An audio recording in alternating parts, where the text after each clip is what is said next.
How's it looking for tomorrow? You got your best. You got your best 22 picked or on your mind?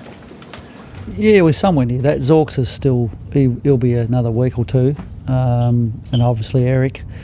He'd be in our better side, but outside of that, we're pretty fit and healthy for tomorrow, and looking forward to having an opportunity to play against another AFL team. We're sort of starting to wear out. Playing ourselves, so it's very good to be having a game against the Crows and to try a few things out. I suppose you work on some new things over the pre-season, and you try them in your own practice games. But there's nothing like trying it out against opposition. So you can't get enough of that. I'd love to have a few more games, to be honest, but it's good to have that chance tomorrow. Do you have your eye on the forecast, considering the A-League game's been cancelled this weekend? We're aware that there's plenty of rain around, although it hasn't rained as much as it's supposed to at this point in time, I don't think. We trained in the wet yesterday, so we're preparing for a wet weather game. Our understanding is it's all going to go ahead. Metricon drains particularly well, so we expect to play, and we've spent a little bit of time this week talking about wet weather footy, which is always good to get a reminder of that, because you do get some wetter games sometimes during the year, sometimes here, so it's good for that opportunity. Can you touched on a couple of guys that aren't playing. Can you give us an update on Dane Zorko? You had that little procedure a week ago. How's he coming? Yeah, so he was back running yesterday. The expectation is, I think the main thing is the operation itself was very minor, but there's just the wound healing, so you got to watch out for infection and things. So that's why we've been careful not to run him too quickly. He'll ramp up a bit more next week. Don't think he'll play against the Bulldogs. We'll probably do our own little hit out the week before round one, which I think he probably will play in, and he'll be right for round one. That's the plan with him. And Eric's he's come along beautifully, really, and he's on track. So still think it might be somewhere around the end of May. Hopefully he doesn't have any setbacks. I'm sure Zork's had 10 pre-season, so he's got enough running in him, but his missing time seems to have been a little bit hit and miss through the pre-season. Is that of any concern? Yeah, I think the first part to your comment there, Michael, is he's got 10 years behind him, so he's got this great core of work that he's done over a 10-year period. And I've found over the years, with the older guys in particular, whether it be here or at other clubs I've worked at, they don't necessarily need as much prep over the pre-season because they've got that base, and I think that'll hold him in good stead. He's always been a good trainer, so provided he can get going this week, he'll have a 3 or 4 week or 3 week prep coming into round one, which on the back of all the other stuff he's done, I think he'll be fine. What about some ins, like someone like Cam Rayner, he's shaved down, he's obviously very keen to get ripping in again after missing last year? Yeah, he is. He's had a fantastic pre-season. I suppose the good part about doing a knee injury like that in early March is that you've had plenty of time to get over it, and actually you can hit the ground running for the whole pre-season. So he's been able to do that. His form in the practice games, I'll be honest, has surprised me. I thought sometimes after 12 months out and not playing, you can be a bit scratchy, but it appears to me as if he's just couldn't wait for the opportunity to play again. And he's learned a lot in his time off, so he'll play more minutes in the midfield this year, which was the plan coming into last season, but he'll definitely have some longer times in there.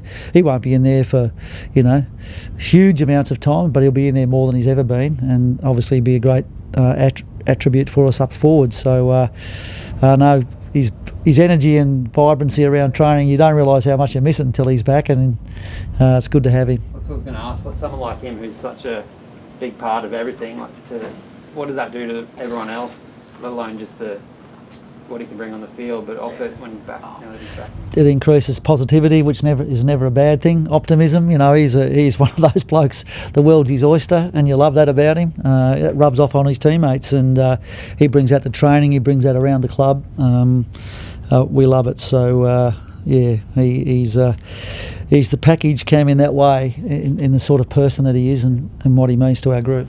Chris, when you say he's learned more, is that in terms of how to play in the midfield, or just little sort of nuances, or what? Yeah, I think so. He's been able to spend a little bit more time looking at vision, talking to other players, talking to coaches, learning himself by watching. if you're not playing, it increases the hunger sometimes if you love the game a lot. So he was looking for other ways to develop, even though he wasn't playing, which he was onto from early days. And I think that's probably the reason why. He hasn't wasted that 12 months. He's actually tried to make the most of it. About Lachie Neale's fitness, he looks like from where we're sitting, he looks pretty sharp. What do you make of his pre-season, and is he 100% fit? Obviously last year had lots of upset. Yeah, he had a really interrupted pre-season last year, calf injuries, and then he got hit the season, back, ankle, shoulder. So many things went wrong.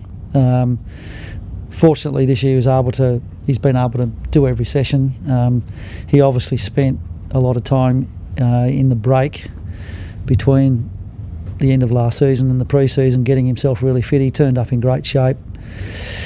Hasn't missed a session. He's probably in the best fitness of his career, I would have thought.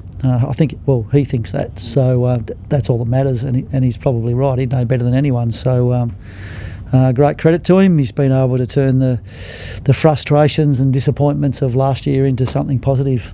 How does he feel about stepping back with some of these young blokes coming through and pushing for midfield minutes? If he's fit as he's ever been, how's he feeling on sort of taking a step back role in midfield? I'm not sure that he's taken a step back. I'm not sure where that story actually comes from.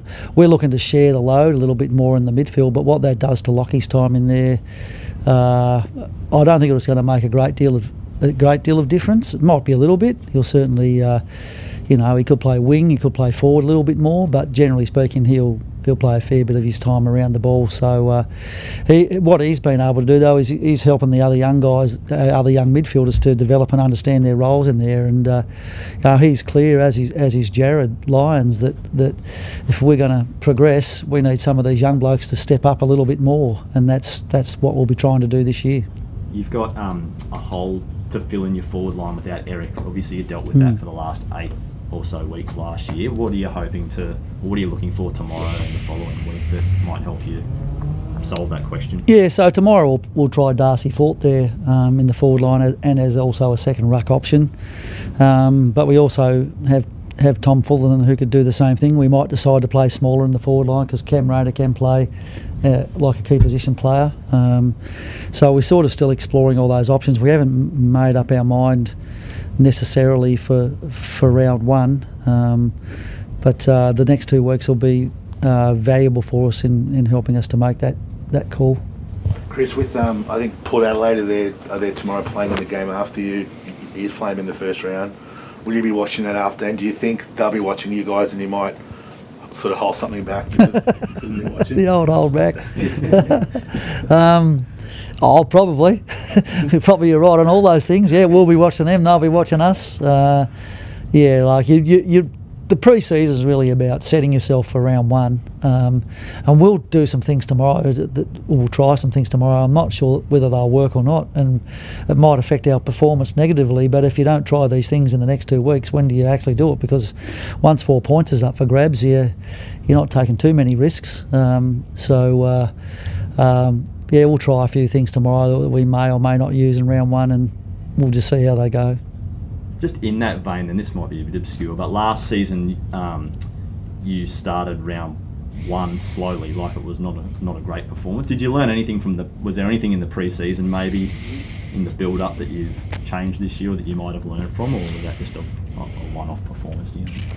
I think that first game last year, as much as anything, was more of an attitude thing for me. I think all of us underestimated the Swans. They were a battling team the year before, and last year they surprised everybody in the competition with the way that they played and ended up playing finals, and I think winning 14 or 15 games for the season. So they were the big improvers of last year.